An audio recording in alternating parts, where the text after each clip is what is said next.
नमस्कार। आकाशवाणी से प्रस्तुत है समाचार संध्या।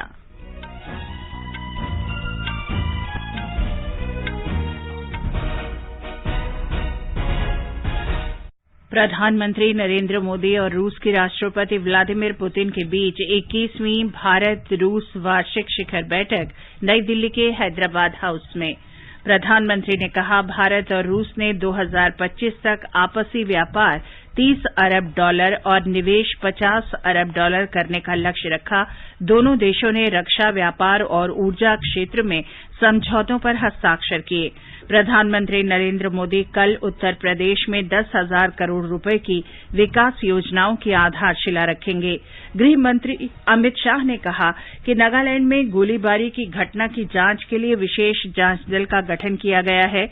भारतीय विमानन प्राधिकरण हवाई अड्डों के विकास के लिए अगले 5 वर्ष में लगभग 25,000 करोड़ रुपए खर्च करेगा। वित्त राज्य मंत्री पंकज चौधरी ने कहा, देश में अप्रैल 2018 से लगभग 1,43,00,000 सुकन्या समृद्धि खाते खोले गए। देश में अब तक कोविड रोधी टीके की 127 करोड़ 93 लाख से अधिक खुराक दी गई। राष्ट्रपति रामनाथ कोविंद बांग्लादेश के 50वें विजय दिवस समारोह में भाग लेने के लिए इस महीने की 15 से 17 तारीख तक बांग्लादेश की यात्रा पर रहेंगे और भारत की क्रिकेट टीम ने ताजा आईसीसी टेस्ट चैंपियनशिप रैंकिंग में शीर्ष स्थान हासिल किया। समाचार संध्या में नीलम मलकानिया के साथ मैं चंद्रिका जोशी। देश कोविड टीकाकरण अभियान के अंतर्गत 150 करोड़ टीके लगाने की दिशा में निरंतर आगे बढ़ रहा है। कोरोना वायरस का नया वेरिएंट मिलने से चिंताएं बढ़ी हैं। आपसे हमारी अपील है कि यथाशीघ्र दोनों टीके लगवाएं और अन्य लोगों को भी टीके लगवाने के लिए प्रेरित करें। कृपया 3 सरल उपायों का अवश्य पालन करें। मास्क लगाएं, 2 गज की सुरक्षित दूरी बनाए रखें, हाथ और चेहरा साफ रखें। कोविड से संबंधित किसी भी जानकारी और मार्गदर्शन के लिए राष्ट्रीय हेल्पलाइन नंबर 011-2397-8046 और 1075 पर संपर्क करें। और अब समाचार। प्रधानमंत्री नरेंद्र मोदी और रूस के राष्ट्रपति व्लादिमीर पुतिन के बीच 21वीं वार्षिक शिखर बैठक नई दिल्ली के हैदराबाद हाउस में जारी है। इसमें भाग लेने के लिए श्री पुतिन आज शाम नई दिल्ली पहुंचे। श्री मोदी ने अपनी प्रारंभिक टिप्पणी में कहा कि कोविड के बावजूद रूस से भारत की विशेष रणनीतिक साझेदारी सुदृढ़ रही है। उन्होंने कहा कि दोनों देशों ने महामारी के दौरान टीके के परीक्षण, उत्पादन और नागरिकों को उनके देशों में पहुंचाने में सहायता की। हमारी special and privilege strategic partnership निरंतर मजबूत होती गई है। कोविड के खिलाफ लड़ाई में भी दोनों देशों के बीच बेहतरीन सहयोग रहा, चाहे वैक्सीन ट्रायल्स और उत्पादन में हो, मानवीय सहायता के लिए हो या एक दूसरे के नागरिकों की देश वापसी के लिए हो। प्रधानमंत्री मोदी ने कहा कि पिछले कुछ दशकों में कई बुनियादी चीजें बदली हैं और नए भू राजनीतिक दृष्टिकोण सामने आए हैं। उन्होंने जोर देकर कहा कि इस तरह के बदलावों के बावजूद भारत रूस मैत्री कायम है। प्रधानमंत्री ने कहा कि दोनों देशों ने एक दूसरे की मदद की है और संवेदनशीलता का भी ध्यान रखा है। वर्ष 2021 हमारे द्विपक्षीय संबंधों के लिए कई मायनों में महत्वपूर्ण है। इस वर्ष 1971 की treaty of peace, friendship and cooperation के 5 दशक और हमारी स्ट्रेटेजिक पार्टनरशिप के 2 दशक पूरे हो रहे हैं। हमारी स्ट्रेटेजिक पार्टनरशिप में पिछले 20 वर्षों में जो उल्लेखनीय प्रगति हुई है, उसके मुख्य सूत्रधार आप ही रहे हैं। प्रधानमंत्री ने कहा कि रक्षा और विदेश मंत्रियों के बीच पहली 2+2 वार्ता आज सुबह हुई। ये व्यावहारिक सहयोग में सुधार के लिए नवीन तंत्र की शुरुआत है। उन्होंने कहा कि वे अफगानिस्तान और अन्य क्षेत्रीय मुद्दों पर लगातार संपर्क में हैं। 2+2 डायलॉग की पहली बैठक हमारे व्यावहारिक सहयोग को बढ़ाने का एक नया मैकेनिज्म शुरू हुआ है। अफगानिस्तान और दूसरे क्षेत्रीय विषयों पर भी हम निरंतर संपर्क में रहे हैं। ईस्टर्न इकोनॉमिक फोरम और द व्लादिवोस्तोक समिट से शुरू हुई रीजनल पार्टनरशिप आज रशियन फार ईस्ट और भारत के राज्यों के बीच वास्तविक सहयोग में बदल रही है। आर्थिक क्षेत्र में भी अपने रिश्तों को और घनिष्ठ बनाने के लिए हम एक लॉन्ग टर्म विजन अपना रहे हैं। हमने 2025 तक $30 बिलियन के ट्रेड और $50 बिलियन के निवेश का लक्ष्य रखा है। इन लक्ष्यों तक पहुंचने के लिए हमें अपनी बिजनेस कम्युनिटीज को गाइड करना चाहिए। विभिन्न सेक्टरों में आज हुए हमारे समझौतों से इसमें मदद मिलेगी। प्रधानमंत्री मोदी ने कहा कि वे आर्थिक मामलों में द्विपक्षीय साझेदारी को सुदृढ़ करने के लिए दीर्घकालीन दृष्टिकोणों को अपना रहे हैं। उन्होंने कहा कि वर्ष 2025 तक $30 बिलियन के व्यापार और $50 बिलियन के निवेश का लक्ष्य रखा गया है। प्रधानमंत्री ने कहा कि मेक इन इंडिया के अंतर्गत रक्षा क्षेत्र में सहविकास, सह उत्पादन के क्षेत्र में भारत और रूस की साझेदारी सुदृढ़ हो रही है। उन्होंने कहा कि वे अंतरिक्ष और असैन्य परमाणु क्षेत्रों में भी सहयोग की दिशा में आगे बढ़ रहे हैं। अपने वक्तव्य में रूस के राष्ट्रपति व्लादिमीर पुतिन ने कहा कि उनका देश भारत को महान शक्ति, मित्र राष्ट्र और समय की कसौटी पर खरे उतरने वाले मित्र के रूप में देखता है। उन्होंने कहा कि दोनों देशों के बीच संबंध प्रगाढ़ हो रहे हैं और वे भविष्य की ओर उन्मुख हैं। भारत और रूस के बीच पहली 2+2 मंत्री स्तरीय शिखर बैठक में रक्षा मंत्री राजनाथ सिंह और विदेश मंत्री डॉक्टर एस जयशंकर ने भारत का प्रतिनिधित्व किया और रूस का प्रतिनिधित्व वहां के विदेश मंत्री और रक्षा मंत्री ने किया। डॉक्टर जयशंकर ने अपनी प्रारंभिक टिप्पणी में कहा कि वे वैश्विक भू राजनीतिक वातावरण में एक महत्वपूर्ण मोड़ पर बैठक कर रहे हैं, जो विशेष रूप से कोविड महामारी के बाद की परिवर्तन के दौर में महत्वपूर्ण है। उन्होंने कहा कि निकटतम मित्र और रणनीतिक साझेदार के रूप में भारत और रूस आपसी हितों की रक्षा करने और लोगों के लिए शांति, प्रगति और समृद्धि सुनिश्चित करने के लिए मिलकर काम कर रहे हैं। उन्होंने कहा कि दोनों देशों के बीच राजनीतिक स्तर पर सक्रिय विचार विमर्श हुआ है और पिछले कई वर्षों से रक्षा क्षेत्र में भी सुदृढ़ भागीदार रहे हैं। बैठक के दौरान आरंभिक संबोधन में रक्षा मंत्री राजनाथ सिंह ने कहा कि आज का दिन द्विपक्षीय संबंधों के लिए ऐतिहासिक है। उन्होंने कहा कि हाल में भारत और रूस रक्षा सहयोग में अभूतपूर्व प्रगति हुई है। उन्होंने कहा कि भारत की विकास आवश्यकताएं बहुत बड़ी हैं और इसकी रक्षा चुनौतियां उचित, वास्तविक और तात्कालिक हैं। उन्होंने कहा कि भारत को ऐसे भागीदारों की आवश्यकता है जो इसकी जरूरतों और अपेक्षाओं के प्रति संवेदनशील और उत्तरदायी हों। Russia will remain a major partner for India. We proposed greater engagements in Central Asia and the Indian Ocean region, enhanced requirement of India for closer military and military technical cooperation, and the extraordinary militarization and expansion of armament in our neighborhood, and the unprovoked aggression on our northern border since early summer of 2020 have thrown in several challenges. We are optimistic about Russia's cooperation in all the domains. इस बैठक के बाद 4 समझौतों पर हस्ताक्षर किए गए, जिनमें 6 लाख से अधिक AK-203 असॉल्ट राइफल्स की खरीद का अनुबंध और 2021 से 2031 तक सैन्य तकनीकी सहयोग कार्यक्रम पर समझौता शामिल है। हमारे संवाददाता ने बताया है कि AK-203 असॉल्ट राइफल से सेना की क्षमता में महत्वपूर्ण वृद्धि होगी।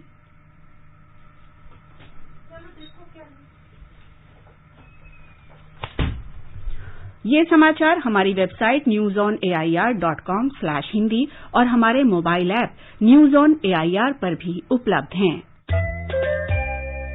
हर जोखिम से निकल कर फसल आए, सुरक्षित हो जाए।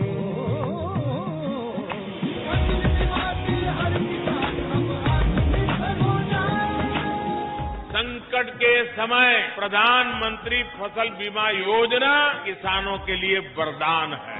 अब सूखा पड़े या बाढ़ आ जाए, कोई डर नहीं। अब ओले पड़े या कीट पतंगे फसल खा जाए, कोई फिक्र नहीं, क्योंकि हमने लिया है प्रधानमंत्री फसल बीमा।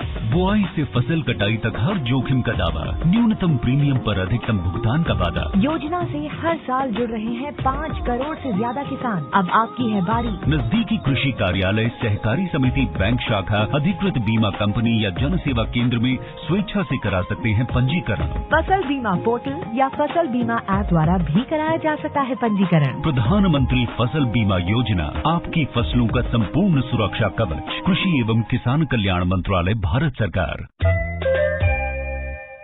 समाचार संध्या में आपका फिर स्वागत है।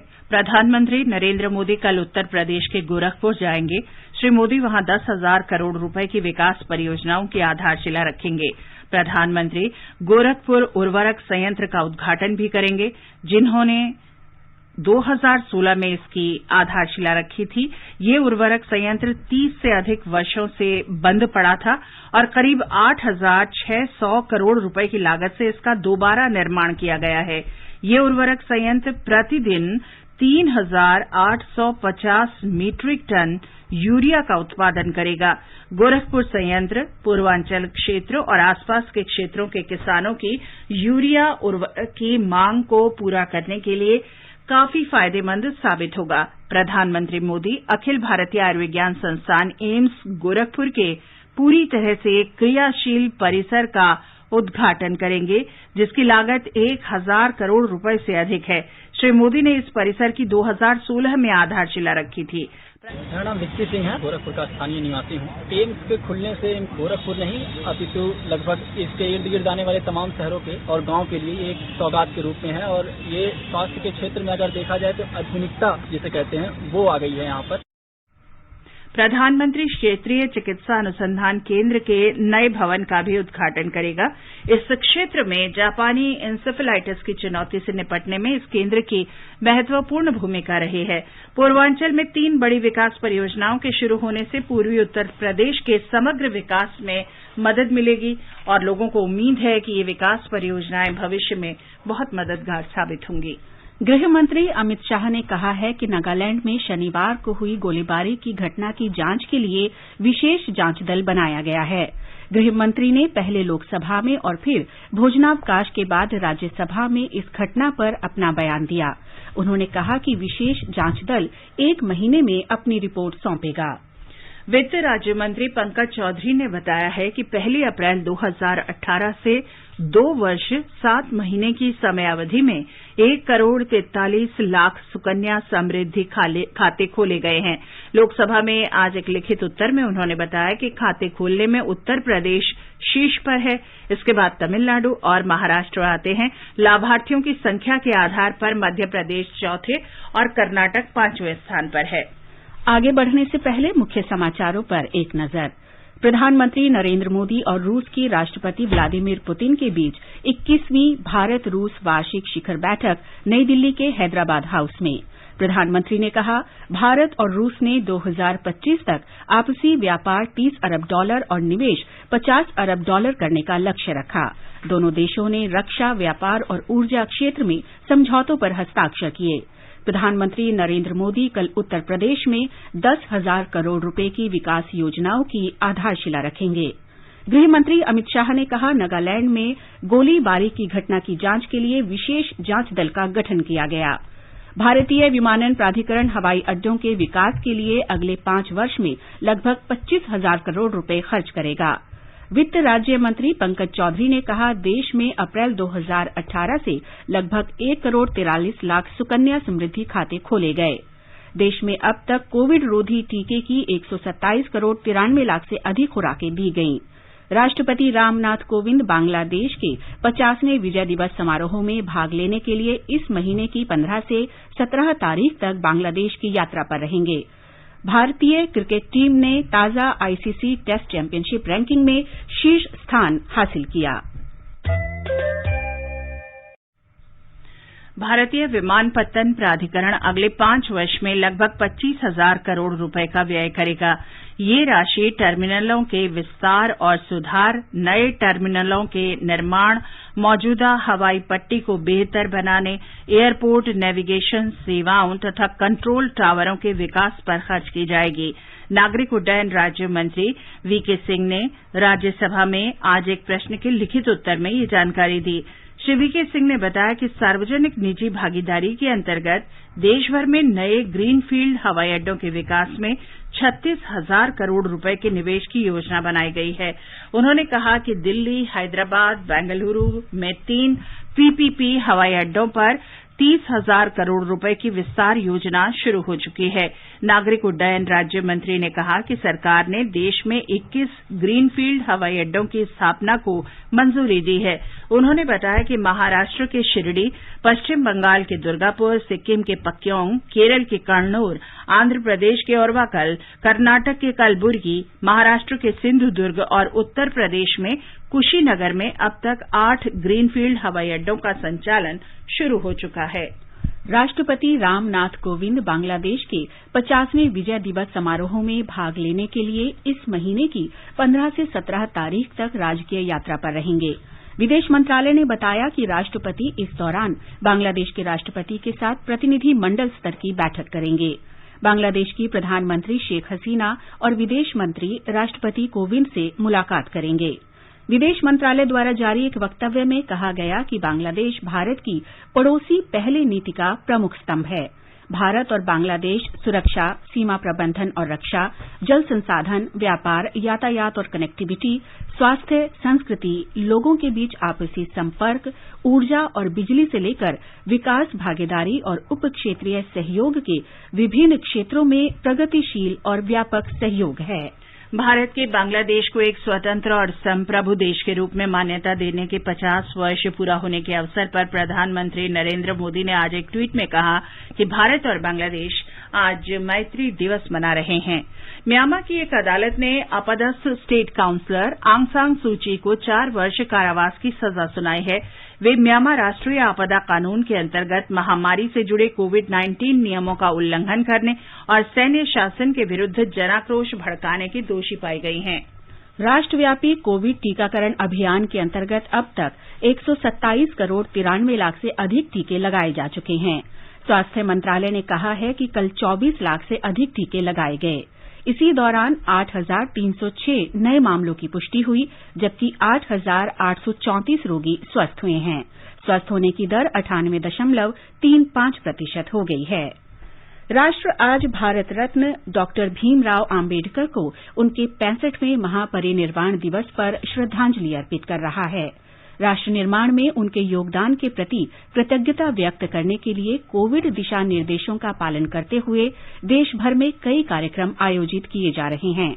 राष्ट्रपति रामनाथ कोविंद, उपराष्ट्रपति एम वेंकैया नायडू और प्रधानमंत्री नरेंद्र मोदी ने आज नई दिल्ली में संसद भवन परिसर में बाबा साहेब को श्रद्धांजलि अर्पित की। उच्चतम न्यायालय ने कहा है कि महाराष्ट्र पुलिस राज्य के पूर्व पुलिस अधिकारी परमवीर सिंह के खिलाफ दर्ज प्राथमिकी पर अपनी जांच जारी रख सकती है। हालांकि उसके खिलाफ दर्ज मामलों में अदालत में कोई चार्जशीट दायर नहीं की जा सकती है। उच्चतम न्यायालय ने आज अपने आदेश में परमवीर सिंह को दी गई अंतरिम सुरक्षा की अवधि 11 जनवरी 2022 तक बढ़ा दी है। राष्ट्रपति रामनाथ कोविंद इन दिनों महाराष्ट्र की 4 दिन की यात्रा पर हैं। वे आज प्रसिद्ध रायगढ़ किला गए और मराठा योद्धा राजा छत्रपति शिवाजी महाराज की समाधि पर श्रद्धांजलि अर्पित की। उन्होंने कहा कि वे रायगढ़ को तीर्थ स्थल मानते हैं। राष्ट्रपति ने कहा कि शिवाजी महाराज के कुशल नेतृत्व में पूरे क्षेत्र का गौरव बढ़ा और देशभक्ति की भावना फिर से उभरी। भारत ने न्यूजीलैंड से दूसरा क्रिकेट टेस्ट मैच 372 रन से जीत लिया है। इसके साथ ही भारत ने 2 टेस्ट मैचों की श्रृंखला में 1-0 से जीत हासिल की है। इस जीत से भारत आईसीसी की नवीनतम टेस्ट रैंकिंग में शीर्ष स्थान पर पहुंच गया है। भारत के अब 124 रेटिंग अंक हो गए हैं। और अब आर्थिक जगत की खबरों के साथ मनोज पाठक। बॉम्बे स्टॉक एक्सचेंज का सेंसेक्स आज 949 अंक लुढ़ककर 56,747 पर बंद हुआ। नेशनल स्टॉक एक्सचेंज का निफ्टी 284 अंक घटकर 16,912 दर्ज हुआ। अंतर बैंकिंग विदेशी मुद्रा बाजार में $1 की तुलना में रुपया 26 पैसे कमजोर होकर 75 रुपए 43 पैसे पर बंद हुआ और अंतर्राष्ट्रीय बाजारों में ब्रेंट कच्चे तेल की कीमत बढ़कर $72 प्रति बैरल के आसपास पहुंच गई। ये समाचार आकाशवाणी से प्रसारित किए जा रहे हैं। ताजा समाचार जानने के लिए आप हमारे Twitter handle @AIR News Hindi को फॉलो कर सकते हैं। नेशन फर्स्ट, ऑलवेज फर्स्ट, राष्ट्र प्रथम, सदैव प्रथम। राष्ट्र प्रथम का ये मंत्र है देश की ताकत। सबके प्रयास से बढ़ता है देश का सामर्थ्य। देश की प्रगति को मिले नई गति, नई शक्ति।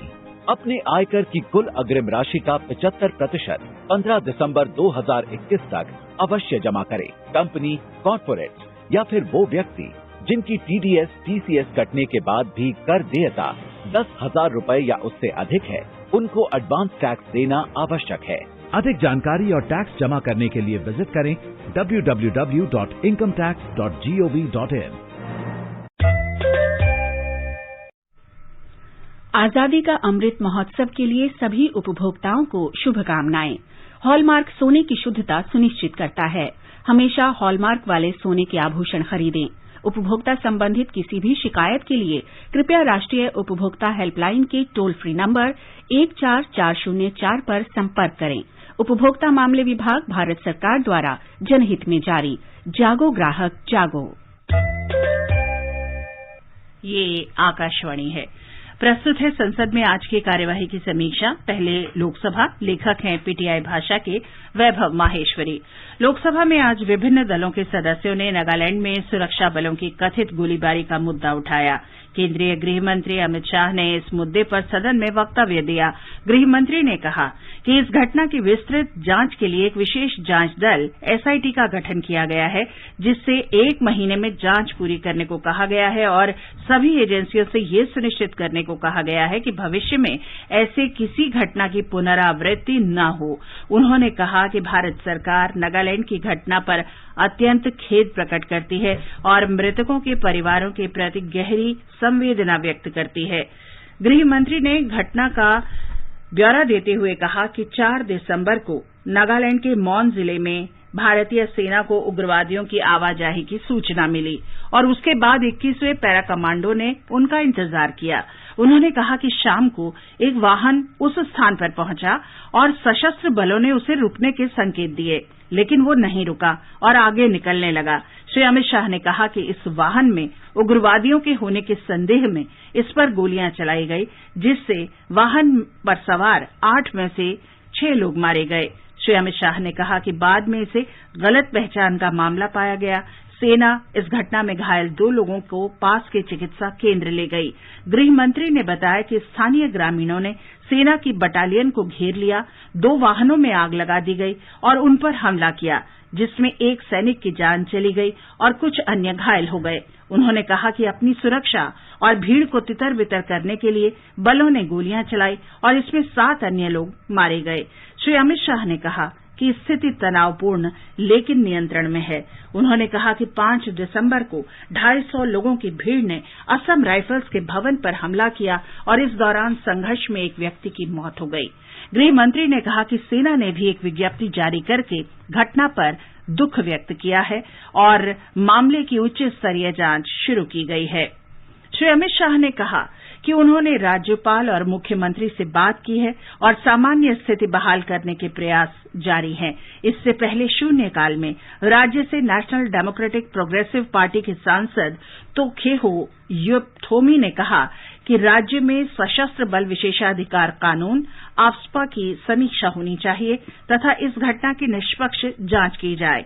कांग्रेस के गौरव गोगोई ने कहा कि इस घटना के संबंध में सख्त कार्रवाई की जानी चाहिए और मृतकों के परिजनों को पर्याप्त मुआवजा दिया जाना चाहिए। द्रमुक के टीआर बालू ने घटना की निंदा करते हुए कहा कि घटना की उचित जांच की जानी चाहिए और पर्याप्त मुआवजा दिया जाना चाहिए। शिवसेना के विनायक राउत ने कहा कि इसकी पुनरावृत्ति नहीं होनी चाहिए।